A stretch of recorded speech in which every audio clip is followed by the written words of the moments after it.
We live in a time where emotional chaos feels constant, one headline after another, one viral outrage after the next, and somehow we're always being pulled into it. There's a sense that we have to care about everything, respond to everything, take a stand, loudly and immediately. But at some point you have to stop and ask, who's benefiting from all this emotional upheaval? And what is it doing to us? Many of us feel an unnamed fatigue, not just from our personal lives or global events, but from the incessant demand to care, to react, to be outraged. It's not simply that the news is bad or that injustice exists, it's that we are made to feel emotionally activated at all times. It's as if neutrality has become suspicious. If you don't post about something, people assume you don't care. If you don't get angry fast enough, you're seen as complicit. But this constant emotional arousal isn't accidental. It's not just a cultural shift, it's a system that thrives on your engagement, your adrenaline, your outrage. This is what I call the Outrage Industrial Complex. It's not a conspiracy, and it's not a single villain pulling the strings. It's an ecosystem, a self-reinforcing cycle where media outlets, political actors, social platforms, and even we ourselves become participants in the monetization and manipulation of emotion.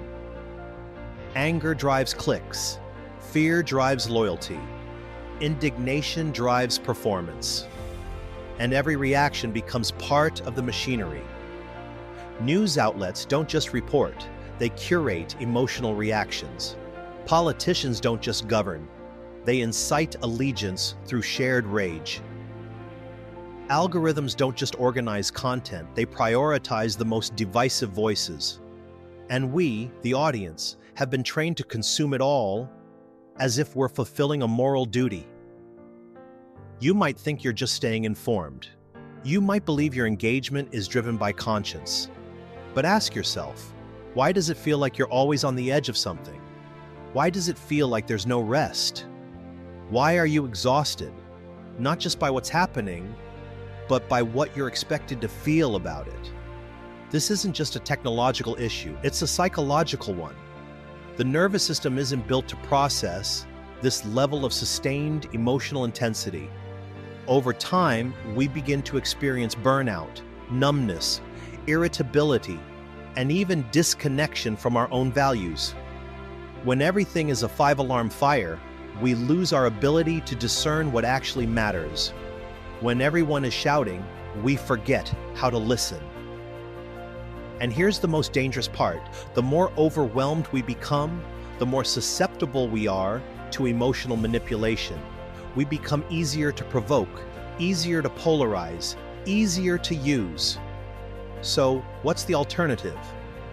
Choosing not to participate in the outrage economy doesn't mean becoming indifferent.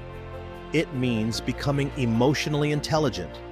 It means recognizing when your reactions are being hijacked, when your sense of urgency is being artificially inflated, and when your identity is being fused with your emotional responses. Emotional maturity isn't passive, it's discerning. It allows us to stay grounded in the presence of injustice, to engage without being consumed, and to resist the idea that constant reactivity is the same thing as moral integrity. We need to become more intentional with our attention, more protective of our peace. We need to allow ourselves the time to think, reflect, and sit with complexity rather than immediately choosing a side or joining a chorus of fury. Because outrage may be loud, but it is not always wise. Let's normalize the pause. Let's normalize the deep breath. Let's normalize saying, I need to think about this, instead of rushing to signal where we stand. The outrage industrial complex is real, but it is not inevitable. We can break the cycle. We can step out of the loop.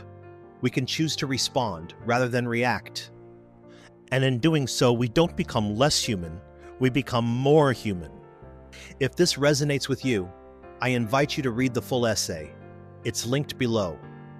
And more than that, I invite you to protect your peace, protect your mind, and remember that stillness is not complicity. Sometimes it is the most courageous thing we can do.